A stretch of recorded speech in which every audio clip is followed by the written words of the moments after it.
Miki, this is our book, Israel First. As you can hear from its very title, this is a book about the love of Israel and how important Israel is.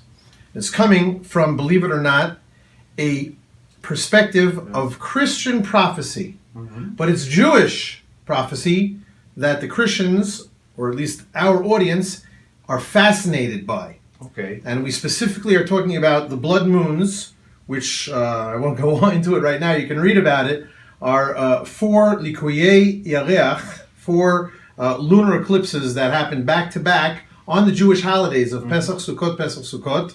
Yeah. They finished this last Sukkot. And the Shemitah, the year that we just pulled out of. Birkot Bereshit Yud Bet Gimel, Mevarechecha Baruch Vavarechecha Haor, and the Jubilee year, which according to some ideas is this year, the Yovel. It looks a very, very interesting book, and surely I'm going to read it. And I hope I will find time soon to do this. And you know, the love of Israel is a part of me. I love Israel and I work hard for Israel, you know, to keep it safe, keep it complete. I don't agree about, you know, separate things in Israel. I think Israel is one, and this is the Holy Land for the Jewish nation. And we welcome everyone that come here, but this land is ours, and I'm going to keep it that way. So thank you for this book, and I'm happy to have you here in my office in the Knesset, and I'm sure that we can work together in a lot of different issues, and thank you very much. I will just conclude. Miki and I are very good friends. Yes. Because we have something that keeps us together and we have in common. We love the God of Israel, we love the people of Israel, and we love the land of Israel. Exactly.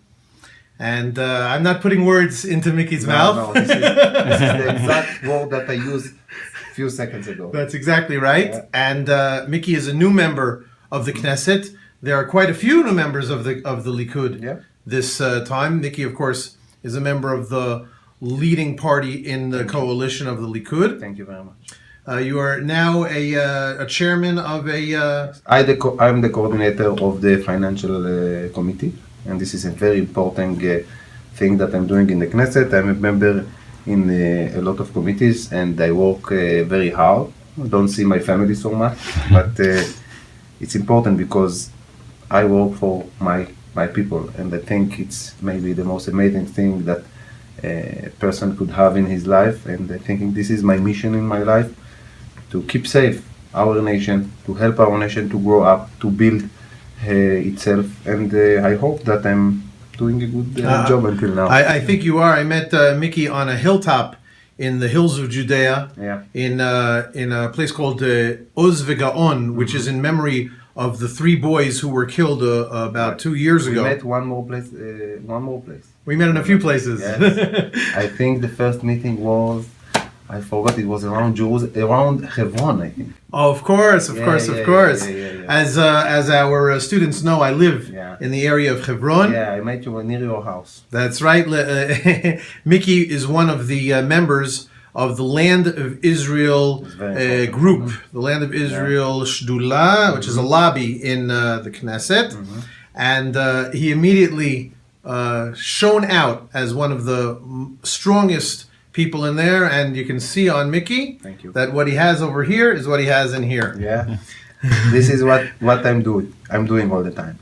I speak what I have in my heart. I don't keep nothing inside. I'm not politically correct.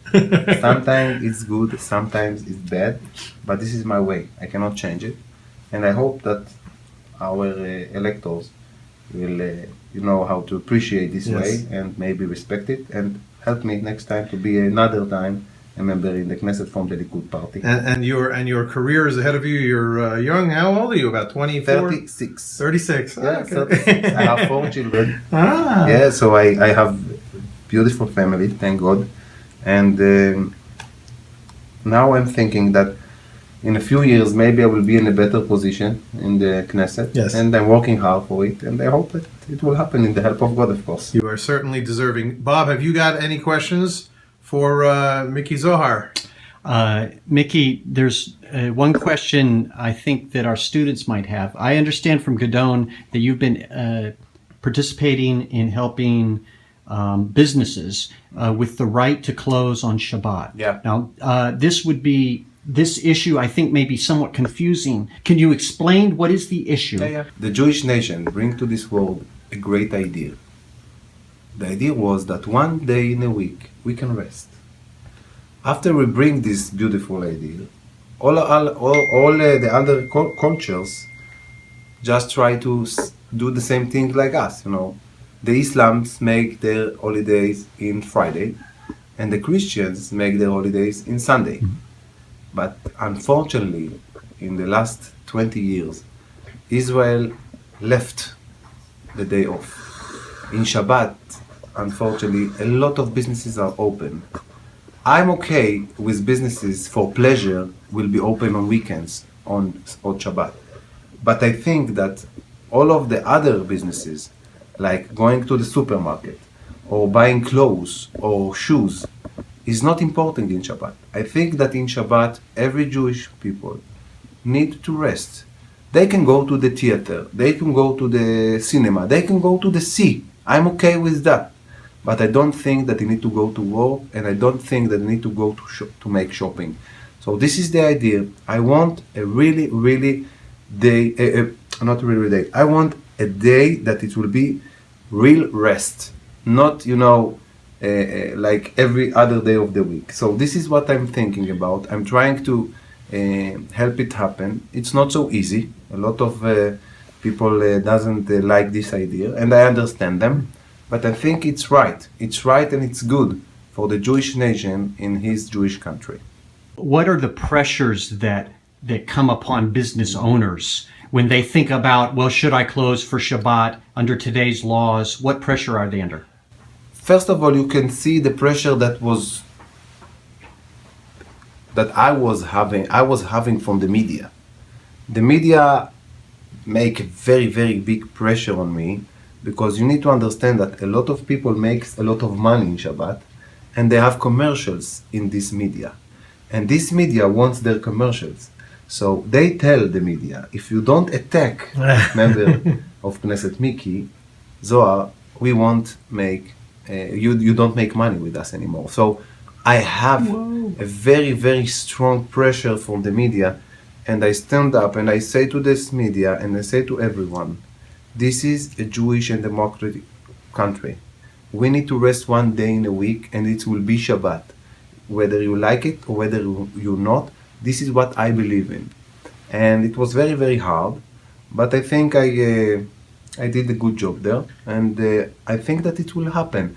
It will take time. Maybe it will be not in one situation. It will take a little bit time, maybe a few steps towards to this idea, but I think eventually it will happen. I hope.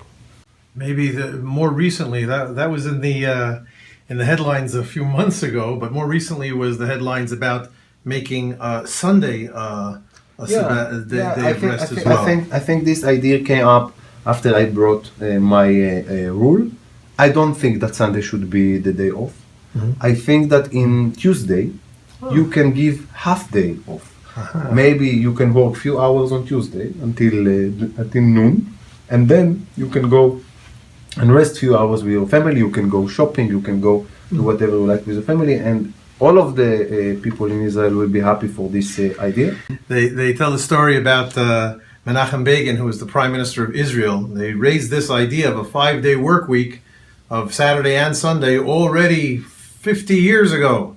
And he said, you want a 5-day work week?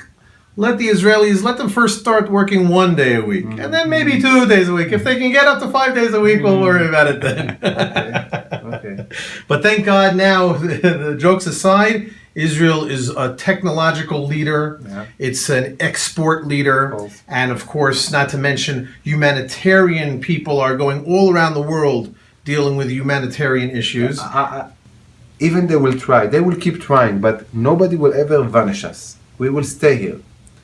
And this is what I'm trying to say to everyone. We are strong, we are smart, and we're walking forward, and nobody could stop us. In the book of Deuteronomy, Yeah. he said, "Who is such I'm a sorry. wise and smart nation that has such wise and smart commandments like you, what and has you're such a saying- great relationship with the God of Israel?" This is what you are saying right now. I'm going on the way that God wants me to go. This is Miki Zohar. Amen. I'm going on the way of God. Todah. Thank you very much. Thank you.